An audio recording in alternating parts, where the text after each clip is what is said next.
Cinema എന്റെ സ്വപ്നോ, അത് ഉപേക്ഷിക്കാനൊന്നും പറ്റില്ല. എനിക്ക് പ്രത്യേകിച്ച് നേട്ടമൊന്നും ഉണ്ടായിട്ട് പറയുന്നതല്ല.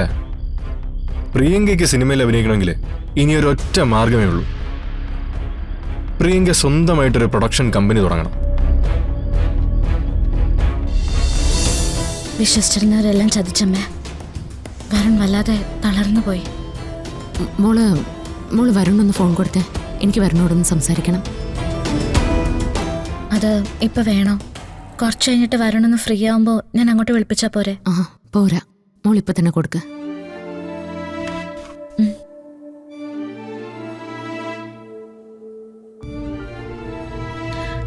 വരുൺ, അമ്മ ആ കോളില് വരുണോട് സംസാരിക്കണമെന്ന്.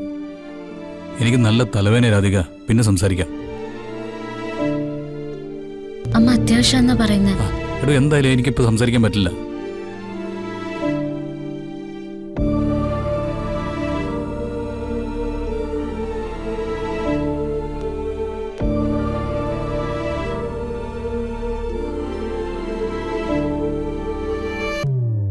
കേട്ടില്ലേ അമ്മ?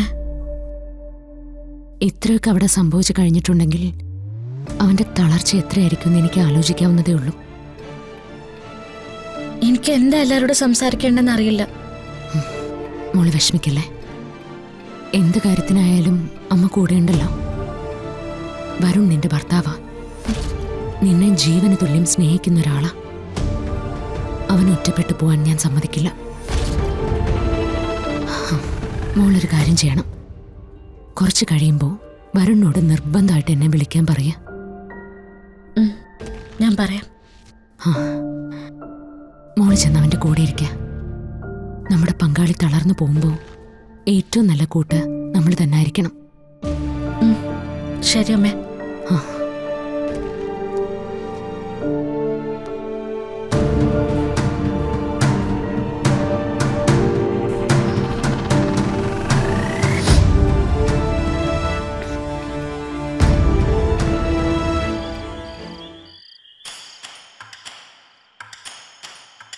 അന്നൊരു തവണ ജയിലിൽ വന്ന് എന്നെ കണ്ടിട്ട് ഒരു പോക്ക് പോയതാ. പിന്നെ ഇപ്പോഴാ നിന്നെ ജീവനോടെ കാണുന്നേ. എന്തിനാടാ വന്നത്? മുത്തശ്ശി, നിങ്ങളെ ഇറക്കാൻ വേണ്ടി ഞാൻ ഒരുപാട് ശ്രമിച്ചതാ. അന്നവര് അനുമതി തരണ്ടേ? നീ അങ്ങ് ഒരുപാട് ശ്രമിച്ചു. എന്നിട്ട് നീ വന്നതുകൊണ്ടാണല്ലോ ഞങ്ങൾ പുറത്തിറങ്ങിയത്. ഞാൻ നിങ്ങളുടെ കൂടെ നിന്നില്ലെന്ന് നിങ്ങക്ക് പറയാൻ പറ്റുമോ? പ്രിയങ്ക പറഞ്ഞു സിനിമയിൽ അഭിനയിക്കണമെന്ന്. അടുത്ത ദിവസം തന്നെ ആ ഡയറക്ടറിന്റെ കൈയും കാലും പിടിച്ച് ഞാനത് ശരിയാക്കി തന്നില്ലേ? പ്രിയങ്കയുടെ കഷ്ടകാലത്തിന് അതെങ്ങനെ സംഭവിച്ചു? അതെങ്ങനെ? ആ ലൊക്കേഷനിൽ അടങ്ങി ഒതുങ്ങി കഴിയാൻ പറഞ്ഞപ്പോ മുത്തശ്ശി കേട്ടില്ലല്ലോ. ഏത് നേരവും ബഹളമായിരുന്നില്ലേ? അതുകൊണ്ട് തന്നെ അവന്മാര് പണി തന്നത്. എടാ, പണി തന്നിട്ട് അവന്മാര് കുടുംബത്തെ കിടന്ന് ഉറങ്ങുവോ? എന്നിട്ട് അവന്മാരെ ഒന്നും നമ്മൾ തിരക്കിയില്ലെന്നാ നീ കരുതിയിരിക്കുന്നേ. തിരക്കി കണ്ടുപിടിച്ചിരിക്കും. അവൻ പറഞ്ഞില്ലേ അവനേതോ സംഘടനക്കാരുണ്ടെന്ന്. ആ സംഘടനക്കാരെ കൊണ്ട് തന്നെ അവൻ ചത്തതിന്റെ ചടങ്ങ് ഞാൻ നടത്തിക്കും. നീ കണ്ടോ? ശരത് എന്താ ഇപ്പൊ വന്നത്? പ്രിയങ്ക ഇപ്പൊ വലിയ ആളായി പോയില്ലേ? ഡിവോഴ്സ് ഒപ്പിട്ട് കൊടുത്തതും വലിയ കാശുകാരി ആയതൊക്കെ ഞാൻ കുറച്ചു മുമ്പേ അറിഞ്ഞു. അതുകൊണ്ട് ശരത്തിന് വല്ല പൈസക്ക് ആവശ്യമുണ്ടോ? ഞാൻ എന്തെങ്കിലും തരണോ എന്ന് ചോദിച്ചാൽ ഒരു പൈസ പോലും ഞാൻ തരില്ല ശരത്തെ. നീ എന്റെ കയ്യിൽ നിന്ന് വെട്ടിച്ചോണ്ട് പോയ പണത്തിന്റെ കണക്കേ എന്റേലുണ്ട്. പക്ഷേ ഈ പ്രിയങ്കയുടെ തലവര കോടീശ്വരി ആവാൻ തന്നെ ആയതുകൊണ്ടാ ഇപ്പൊ 25 കോടി എന്റെ കയ്യിൽ വന്നിരിക്കുന്നെ. എടാ പൊന്നുമോനെ, കാശിന്റെ ആവശ്യം പറഞ്ഞുകൊണ്ട് നീ ഇവിടെ കയറി ഇറങ്ങിയിട്ട് ഒരു പ്രയോജനവും ഇല്ല. തരില്ല എന്ന് പറഞ്ഞാ തരില്ല. വണ്ടി വിട്ടോ. ശരത്തെ, ഞാനൊരു ബിസിനസ് തുടങ്ങുന്നതിനെ പറ്റി ആലോചിക്കുന്നുണ്ട്. കുറച്ച് വൈഡായ രീതിയിൽ. അങ്ങനെ എന്തെങ്കിലും തുടങ്ങുമ്പോ പറ്റിയാ നിനക്ക് അവിടെ ഒരു ജോലി തരാം. അതിന് ജോലി കൊടുക്കാൻ ഇവന് പഠിപ്പും വിവരം വല്ലതും ഉണ്ടോ? സിനിമാക്കാരുടെ ഇടയിൽ വായും പൊളിച്ച് നിൽക്കാനല്ലാതെ ഇവനെ കൊണ്ട് എന്തിനു കൊള്ളാം? എന്തെങ്കിലും തുടങ്ങുമ്പോഴേ സെക്യൂരിറ്റി ആയിട്ട് പിടിച്ചു നിർത്താം. അതെങ്കിലും മര്യാദക്ക് ചെയ്യുവോ?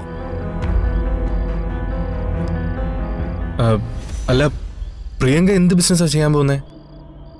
എന്താന്ന് തീരുമാനിച്ചിട്ടില്ല. ഒരേ സമയം സിനിമയും ബിസിനസ്സും ഒന്നിച്ചു കൊണ്ടുപോകാനാ ഞാൻ ഉദ്ദേശിക്കുന്നത്.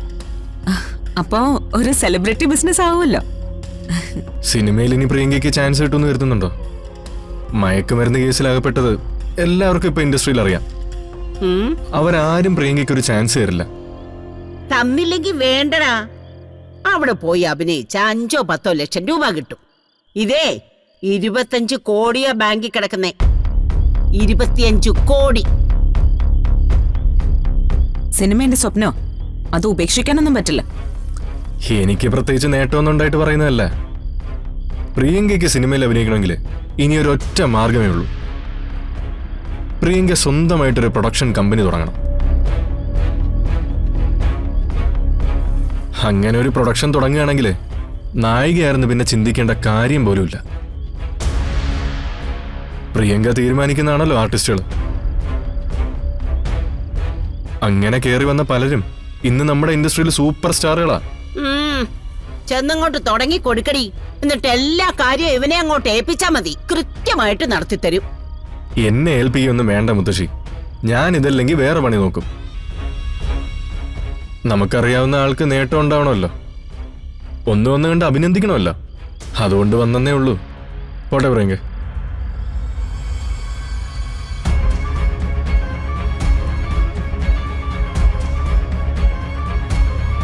അയ്യോ, ഒരു 5 പൈസയും കിട്ടില്ലെന്നായപ്പോ എന്താ അവന്റെ വിനയം, എന്താ അവന്റെ ഉപദേശം. ശരത്ത് പറഞ്ഞാലും കാര്യമുണ്ട് മുത്തശ്ശി. ഒരു സിനിമാക്കാരനും എനിക്കിനി ചാൻസ് തരില്ല. വേഷം ചോദിച്ചു ചെന്ന ആട്ടി ഓടിക്കും. പക്ഷേ മുത്തശ്ശി നോക്കിക്കോ, ഒരിക്കലും ഈ പറയുന്നവന്മാരെയൊക്കെ നമ്മൾ വിലക്കെടുക്കും. കിട്ടിയ കാശ് കൊണ്ട് വെള്ളത്തിയാക്കാനാണോ നീ ഉദ്ദേശിക്കുന്നേ? പണം നഷ്ടപ്പെടാത്ത മാർഗങ്ങളൊക്കെ ഒരുപാടുണ്ടല്ലോ. എന്തായാലും ഗൗരവമായിട്ടൊന്ന് ആലോചിച്ചിട്ട് മതി മുത്തശ്ശി. കൈ കിട്ടിയ കാശും പിടിച്ച് അടങ്ങിയിരിക്കാൻ എനിക്ക് പറ്റില്ല. നമുക്ക് ലോകം കാണണ്ടേ? ഈ ലോകത്തുള്ളവർ മുഴുവൻ നമ്മളെ കാണുമ്പോ ഓടിക്കൂടണ്ടേ മുത്തശ്ശി? ആരാധനയോടെ തൊടണ്ടേ?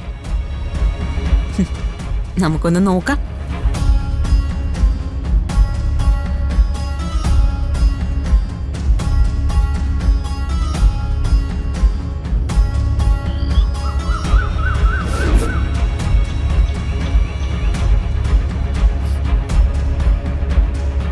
അച്ഛാ, എങ്ങനെയെങ്കിലും വീടിന്റെ ജപ്തി നടപടികൾ ഒഴിവാക്കണം.